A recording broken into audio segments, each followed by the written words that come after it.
Hi అండి, అందరికీ నమస్తే. Welcome to VMR YouTube channel. నేను బాలరాజు ముద్దంగా మాట్లాడుతున్నా.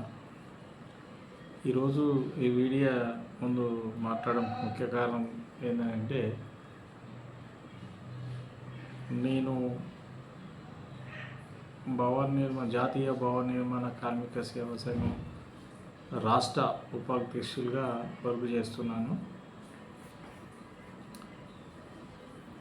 మనం గత నెల రోజుల నుంచి జరుగుతున్న ఈ సెంటరింగ్ వాళ్ళ స్ట్రైక్ కానీ అలాగే మన మేస్త్రి వీళ్ళ గొడవలం గత నెల రోజుల నడుస్తూ ఉన్నాయి.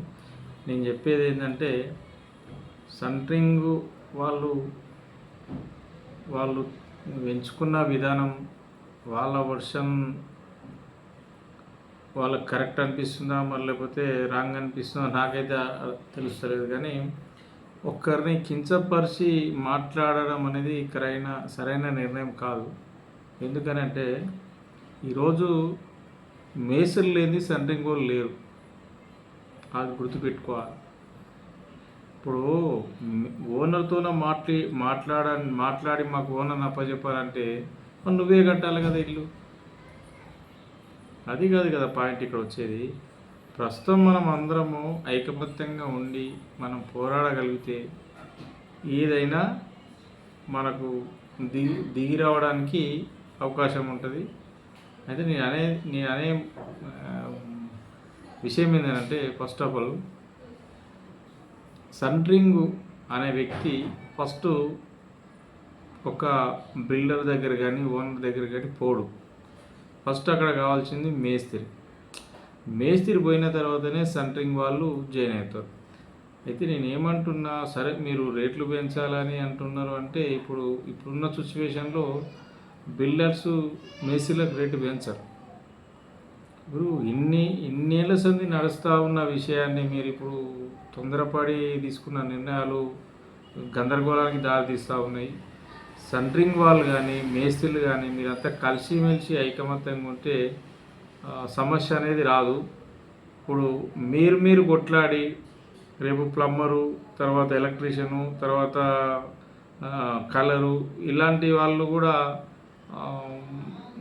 కొట్లాడడానికి అవకాశం కల్పిస్తున్నారు. మీరు ఇన్ని రోజులు ఎట్లా నడిచిందో అదేవిధంగా సరే ఒక రూపాయి, 2 రూపాయలు, 3 రూపాయలు ఏదో పెంచే విధంగా మాట్లాడుకొని ముందుకెళ్తే మీకు మంచిది, వాళ్ళకి మంచిది. ఎక్కడ కూడా ఎవరికి ఇబ్బంది కలగకుండా ప్రతి కార్మికునికి అవకాశాలు ఉంటాయి.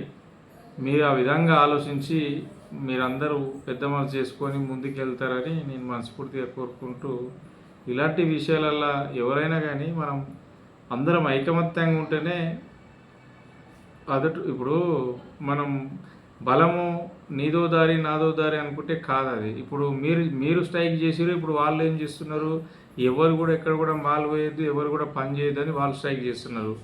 మీరు మేస్త్రి అడ్డమని మీరు పెట్టారు. ఇప్పుడు దానికి పరిష్కారం పని పడితే సెంటరింగ్ మేస్త్రీలు తయారు చేసుకొనైనా కొట్టగలరు, కానీ మీరు మేస్త్రి పని చేయలేరు.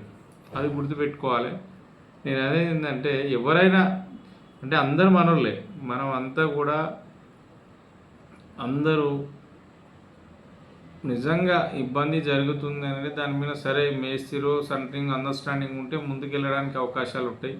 మీరు ఆ రకంగా మీరు అందరూ కూడా పెద్ద మనసు ద్వారా మీరు అందరూ ఒక నిర్ణయించుకొని మీరు సామ్రాజ్యంగా ముందుకెళ్ళడమే కరెక్టు. లేదంటే లేనిపోని సమస్యలు వస్తాయి, మీకే ఇబ్బంది పడతారు, అందరు ఇబ్బంది పడతారు. ఇప్పుడు వెనక కూలీలు చాలామంది ఉంటారు, వాళ్ళకు కూడా చాలా ఇబ్బంది అయితే మీరు అన్ని దృష్టిలో పెట్టుకొని మీరు ప్రతి ఒక్కరు కూడా సెంటరింగ్ కాంట్రాక్టర్లు కానీ, సెంటరింగ్ మేస్త్రీలు కానీ, సెంటరింగ్ లేబర్ కానీ, మేస్త్రీలు కానీ, ఇక్కడ లేబర్ కానీ మీరందరూ ఐకమత్యంగా ఉంటేనే ముందుకు వెళ్ళడానికి ప్రభుత్వం నుంచి ఏ సంక్షేమ పథకాలు ఎట్లా రావాలని మనం చేస్తూ ఉన్నాము. కానీ మీరే కొట్లాడి మీరు ఇబ్బంది పెట్టుకొని రేపు ప్లంబర్ కూర్చుంటాడు నాకు రేటు పెంచమని, తర్వాత ఎలక్ట్రీషియన్ కూర్చుంటాడు నాకు రేటు పెంచమని, తర్వాత కలరు వీళ్ళందరూ కూర్చుంటే ఇప్పుడు బిల్డర్ ఎట్లా చేస్తాడు? ఓనర్ ఇప్పుడు మన ఇల్లు కట్టుకుని ఎవరైతే ఓనర్స్ ఉంటారో వాళ్ళు అంత రేటు పెంచి కట్టగలుగుతారా? నేను ఏమంటున్నా, అందరూ దృష్టిలో పెట్టుకొని మీరు ఖచ్చితంగా దీనిపై మీరు ఒకటికి 10 సార్లు ఆలోచించి మేస్త్రి అటో అనే కార్యక్రమాన్ని రద్దు చేసుకొని మీరు కలిసిమెలిసి ముందుకెళ్ళి, సరే రూపాయి 2 రూపాయలు అటో ఇటో చూసుకొని మాట్లాడుకొని ముందుకెళ్ళే అవకాశాలు మీరు నిర్ణయించుకుంటే అందరికీ మంచిది. కానీ మీరు నాదింత నీదింత అని మీరు కొట్లాడుకోవడం అనేది కరెక్ట్ పాయింట్ కాదు. మరి నేను చెప్తా ఉన్నాను, మీరు ఏ విషయమైనా సరే ఐకమత్యంగా పోతేనే మనకు బలం. కానీ నాదో దారి నీదో దారి అని మీరు ఇలాంటి కార్యక్రమాలు మొదలు పెట్టుకుంటే మాత్రం రానున్న రోజుల్లో చాలా ఇబ్బందులు దానికి భవన నిర్మాణ కార్మికులకు చాలా ఇబ్బంది పడే అవకాశాలు ఉంటాయి. మీరంతా పెద్ద మనసు చేసుకొని మీరందరూ ఐకమత్యంగా ముందుకెళ్తే మా వంతు సపోర్ట్ కూడా మీ అందరికీ ఉంటుంది. మేము ప్రభుత్వం నుంచి వచ్చే సంక్షేమ పథకాలు ఇప్పటివరకు ఏం పెరిగినాయి, ఇంకా దానిపైన ఎలాంటి విషయాలు పెంచాలనేది ఆల్రెడీ దానిపైన పోరాటం చేస్తున్నాం.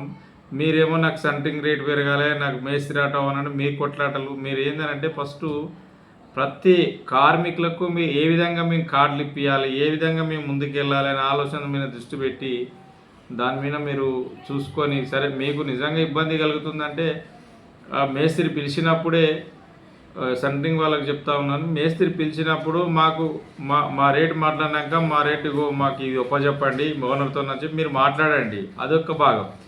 కానీ మీరు సరే మేస్త్రి ముందర పెట్టుకొని మీకు డబ్బులు ఇస్తారు ఓనర్స్, కానీ అంతేగాని మీరు 50 రూపాయలు 60 రూపాయలు అనేది అది ఇప్పుడున్న సిచ్యువేషన్కి చాలా ఇబ్బందికరంగా ఉంది. చూసుకొని మీరు అందరినీ దృష్టిలో పెట్టుకొని మీరు కలిసిమెలిసి ఉంటేనే మీరు ముందుకు వెళ్ళగలుగుతారు. కానీ మీరు నాదొక దారి నీదొక దారి అనుకుంటా మనం ముందుకు వెళ్తే అన్ని కొట్లాటలు సమస్యలు వస్తాయి. ఇప్పుడు మొన్న మీరు అన్నారు, ఇవాళ వీళ్ళు అంటారు, వాళ్ళు మాలు పోయనియరు, మీరు ఏడికెళ్ళి తెచ్చిపోస్తారు, ఇవన్నీ ఇబ్బందులు వస్తాయి. లేబర్ అంటే మీరు మేస్త్రీలు కొట్లాడి లేబర్ పుట్ట కొట్టడం కరెక్ట్ కాదు. ప్రతి కార్మికుడు ఈరోజు ఎంతో రెక్కాడితే కానీ డొక్కని పరిస్థితిలో ఉన్నారు. అలాంటి వాళ్ళకు మీరు ఈ విధంగా మీరు స్ట్రైక్ చేసుకుంటే ఇబ్బంది పెట్టు కరెక్ట్ కాదు. మీరు దృష్టిలో పెట్టుకుని ఏదైనా సమస్య ఉంటే మీరు కూర్చొని మాట్లాడుకొని దాన్ని ఏ విధంగా మనం ముందుకు తీసుకెళ్ళాలి అనే ఉద్దేశం మీద మీరు ఫోకస్ పెట్టాలి. అంతేగాని మీరు ఇప్పుడు నిన్న మీరు స్ట్రైక్ చేసి ఇవాళ వీళ్ళు స్ట్రైక్ చేసి ఆ లేబరు దాదాపు చాలామంది వాళ్ళు పరిస్థితులు బాగలేక కష్టం చేసుకుంటే వెళ్ళే పరిస్థితులు లేబర్వి మనం చూస్తూ ఉన్నాం. ఎంతోమంది మీరు పెద్ద మనసు చేసుకొని మీరు ఐక్యంగా ఉంటేనే మనం ముందుకు వెళ్ళగలుగుతాం. నేను ఈ విషయంపై మీరు మరి భవన నిర్మాణ కార్మికులందరికీ కూడా ఏ సెంట్రింగ్ కానీ మేస్త్రి కానీ ప్లంబర్ కానీ ఎలక్ట్రీషియన్ కానీ మన స్టైల్స్ వేసే వాళ్ళ లేబర్ కానీ స్లాబ్ ఎవరైనా సరేనండి, అందరూ కూడా ప్రతి ఒక్కరూ ఐక్యమత్యమే మహాబలం. రెండోడు కొట్లాడితే మూడోనికి లాభం అన్నట్టు మీరు కొట్లాడితే ఇంకోనికి లాభం చేకూర్చండి. నేను అదే ఇప్పుడు మీరు కొట్లాడితే ప్లంబర్ లేచి కూర్చుంటాడు, ఎలక్ట్రీషియన్ లేచి కూర్చుంటాడు, వీళ్ళందరూ లేస్తారు. అప్పుడు వాళ్ళకి ఏం సమాధానం చెప్తారు మీరు? నాకు అర్థం కాదు. అవన్నీ దృష్టిలో పెట్టుకొని మీరు దాన్ని ఎట్లా ముందుకు తీసుకెళ్లాలనే ఆలోచనతో చేయాలి. కానీ మీరు ఈ దారిని ఎంచుకోవడం అనేది కరెక్ట్ కాదు.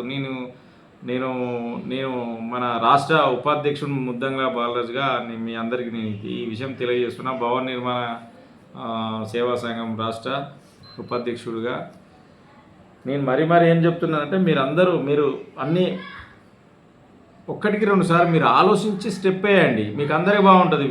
వాళ్ళని మీరు తిట్టవద్దు, వీళ్ళని నారు తిట్టవద్దు. మీరు మేస్త్రి ఆటో అంటే మేస్త్రి లేని మీరు ఏం చేస్తారండి? నాకు అర్థం కాదు. మేస్త్రి ఉంటేనే కదా మీరు చేసేది. అదే అలాగే సెంట్రింగ్ లేని వాళ్ళు ఏం చేస్తారు? సెంట్రింగ్ ఉంటేనే కదా వాళ్ళు పని చేసేది. అదే నేను ఏమంటున్నా అంటే ఒకరికొకరు సహకరించుకొని మీరందరూ కూడా మంచి దారి ఎంచుకొని ముందుకెళ్తే ఈ సమస్య అనేది రాదు. నిజంగా ఇప్పుడు వర్కౌట్ అవ్వకపోతే నాకు వర్కౌట్ అవుతలేదు, నాకు 2 రూపాయల 3 రూపాయల రూపాయ 5 రూపాయల పెంచండి అని మాట్లాడుకోండి. దాన్ని బట్టి ఆ ఓనర్ దగ్గర మేస్త్రి మాట్లాడుకొని మీకు గిట్టుబాటు ధర రావడానికి ఆలోచన చేస్తారు, వాళ్ళకి గిట్టుబాటు ధర రావడానికి. అంతేగాని మీరు సడన్గా మీరు ఇలాంటి దారి ఎంచుకోవడం కరెక్ట్ కాదు. ఒక్కసారి నేను ఎందుకు చెప్తున్నానంటే మరి లేబర్ కార్మికుల పొట్ట కొట్టకుండా మీరు చాలా వరకు వాళ్ళ కార్మికుల పొట్ట కొట్టకుండా మీరు జాగ్రత్త పడాలని మీరు 1కి 2 సార్లు ఆలోచించి నిర్ణయం తీసుకోండి అని నేను ఈ సందర్భంగా తెలియజేస్తున్నాను. ఆ, మరొక్కసారి ఎందుకంటే అందరూ ఈ నేను చెప్పే ఒక మాట మీరందరూ మరణిస్తారని నేను అనుకుంటూ మీకు అందరికీ జై కార్మిక, జై జై కార్మిక.